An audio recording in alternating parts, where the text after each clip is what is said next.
What's up, DT? Let's go with you, man. Finally got you on the pod. I'm telling you. Today we're doing something different. We outside. We're on the same field that you scored your first touchdown. I know, right? As a Colorado Buffalo. How does it feel to just look at this, bro? Bro, it's amazing. Every time I'm out here, bro, it's just like I gotta soak it up because I come from small town, Longview, Texas. So like I don't get to see mountains, buildings like this, big old stadiums. So it's just surreal. I enjoy every moment.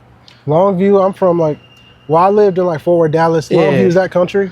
Very. So you were used to wearing cowboy boots, the hat, bro, all that type of stuff? I got 4 pairs of boots at the crib. I haven't invested in the cowboy hat yet. I need to, but I usually wear just the regular truckers and stuff like that. But yeah. I'm looking into getting me a cowboy hat. Longview, Texas, you played for Longview High School, or what high school is that? Longview High School, yeah. Longview? Exactly. That's yes. 6A, 5A? We were 6A, and then my junior year we switched to 5A. Junior year switched to 5A. Yeah.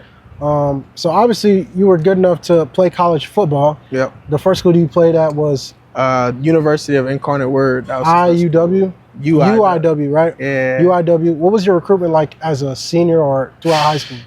I really wasn't highly recruited, if I'm being honest. I ran track, ran 10.4 at state, then came back the next year, ran 10.2. So then I started picking up offers there. And then outside of that, I didn't have any football offers. I was going to JUCO. I was going to Tyler Junior College. And then 2 weeks before move-in day for Tyler Junior College, I got a call from GJ Kinney. Mm-hmm. And he was like, hey, what's it going to take for us to get you here? And I was like, man, just give me an opportunity to play football on a full ride and show me that you truly trust my skills and who I am. And they gave me that opportunity. And I took it from there. Mm-hmm. Would you ever consider running track? I mean, that's a fast time. I ran track at UIW last year. You did? I ran indoor and I ran the 60 and the 200. My 60 times weren't where I want them to be. I ran 6.7 and then. what are you doing, bro? Okay, I did run that, and then no, you didn't. And then in the 6.7. Okay, in the 200, I ran 21. But for not running track for 2 years, I felt like that was really good. But I felt like my ceiling in track was a lot higher if I really had the time to work at it. But I enjoy football a lot more. Did you ever play a receiver? I did. So I was a receiver my whole career. We could tell the first touchdown of the Colorado season was a straight snap, hands. Yeah, I'm saying, but my whole life receiver. We always had hints of running back here and there.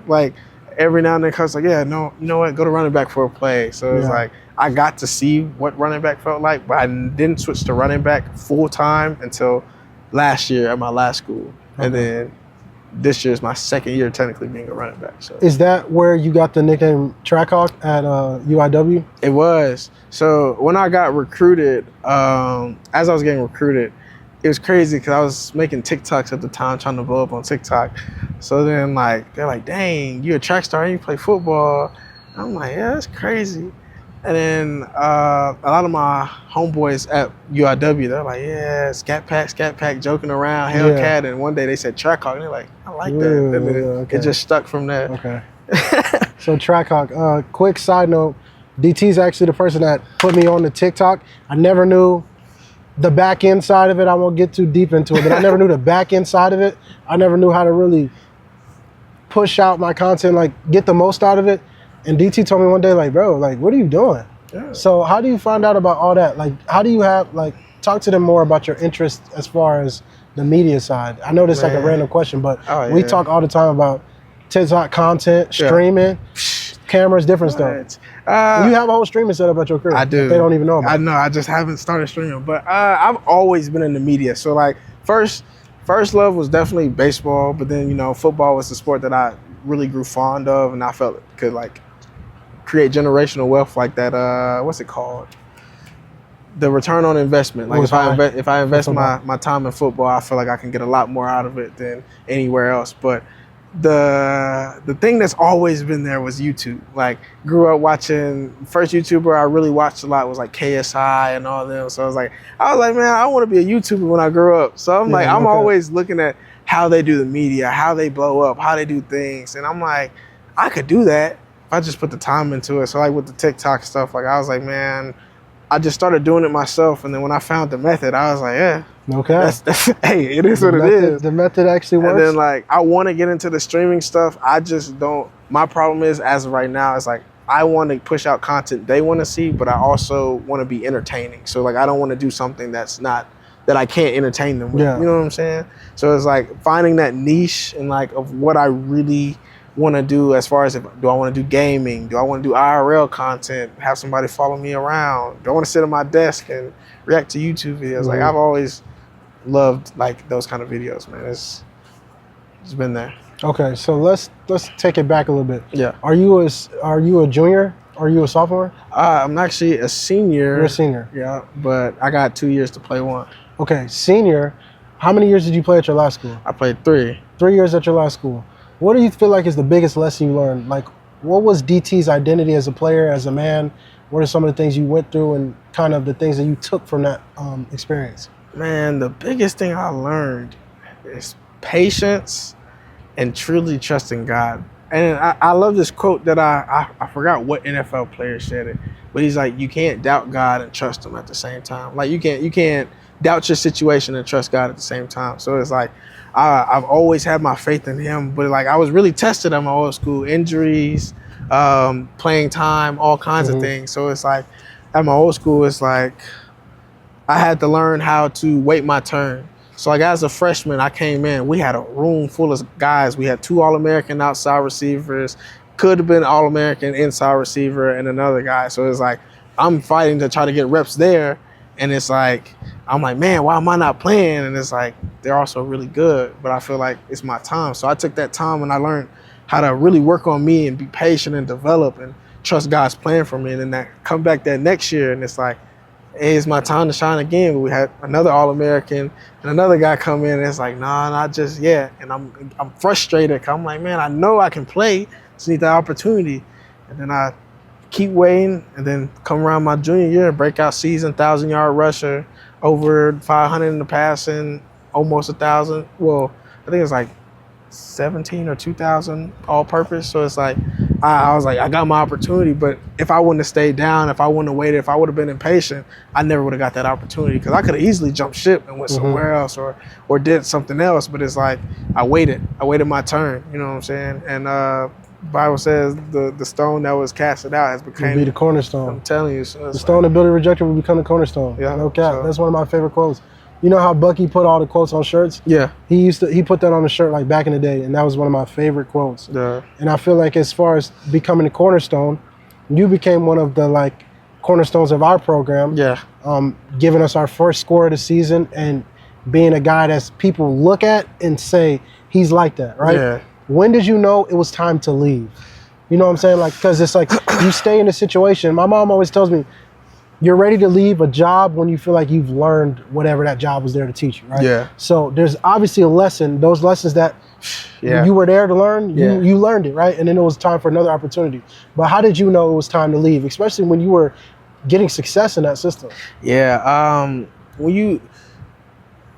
That's actually a funny thing that you just mentioned that. Like, I was watching a sermon yesterday, and the pastor is like, you know when God is calling you to do things when you're somewhere and it doesn't feel right. Like, and as much as you ask God and pray and like, hey, like, give me a sign, but he keep it on your heart. So it's like, I knew it was time, and it's like, I know I could be better because the dream wasn't like, don't get me wrong, FCS, they're ballers. Like, the only difference is the trenches. Like, everybody's the same on all levels. But as far as like knowing, I was like, I know I can play at brighter lights. And I was like, I want to put myself in the best opportunity to get those lights and show people like, hey, like I am who I say I am. You know what I'm saying? So I felt like when I was sitting at home and I'm just sitting there thinking, I'm like, it's time. Like, I can go bigger. Like, I know I can play at a bigger stage. Like, I can't let people define who I am. Like, I choose my path. You know what I'm saying? How was your first conversations with Coach Prime? Actually pretty good. You know, we had a conversation about racing. So Bro, yeah, like racing? Yeah, like foot racing. He's like, yeah, I may be down the toe, but I could probably still beat you. I'm like, yeah, that's crazy. That's crazy to say, but yeah, we joked about racing. He was like, yeah, I know you can go, I know you can run and stuff like that. And he's like, we're excited, you know, to get started. And I'm like, yeah. And I just loved his energy. I could tell he was genuine. Like, he was a genuine person. Like, he really cared about not just who I was as a player, but like who I could develop into like as a man. Like, and I really valued that part of it, because I mean, a lot of teams will just try to develop you as a player and get you to the next level, but they never really teach you things that you can carry on in life, you know, outside of ball. You know what I'm saying? Mm-hmm. But those first conversations with Prime was amazing. Another Hall of Famer, your actual coach, Coach Marshall Falk. Yeah. How was that? Because when you got recruited, he wasn't the coach yet, right?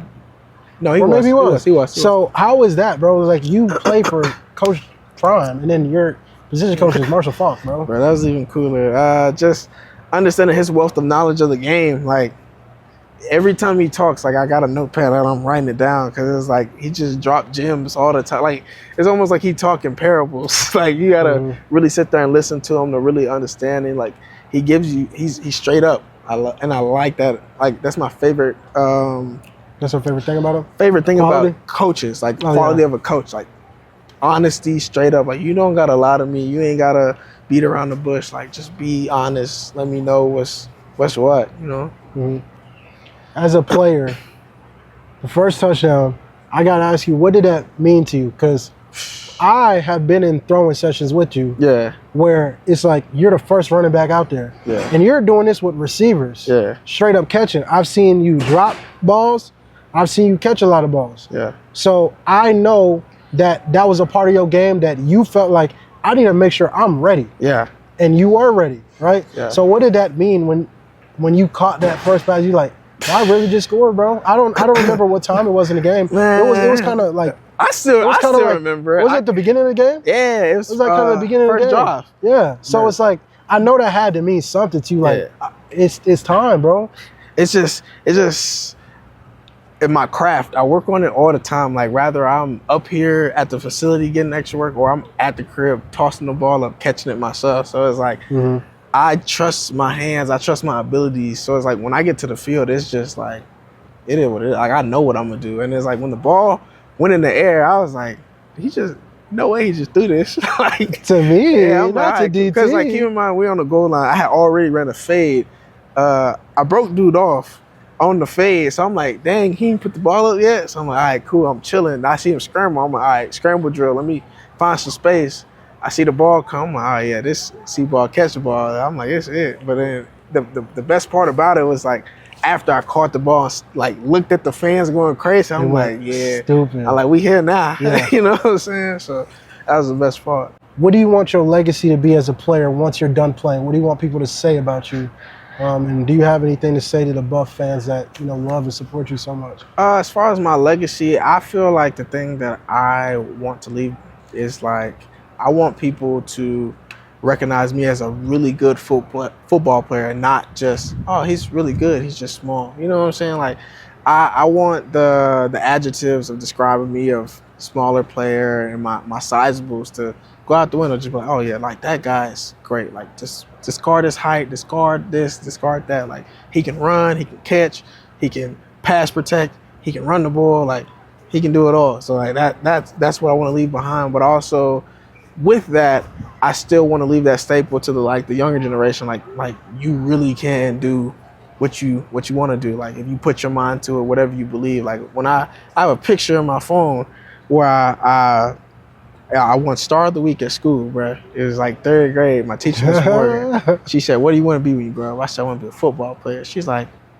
"You sure? Like, there's nothing else?" I had it on paper. I'm like, nothing else. Like, I want to be a football player. She's like, you know, if you believe it, you can do it.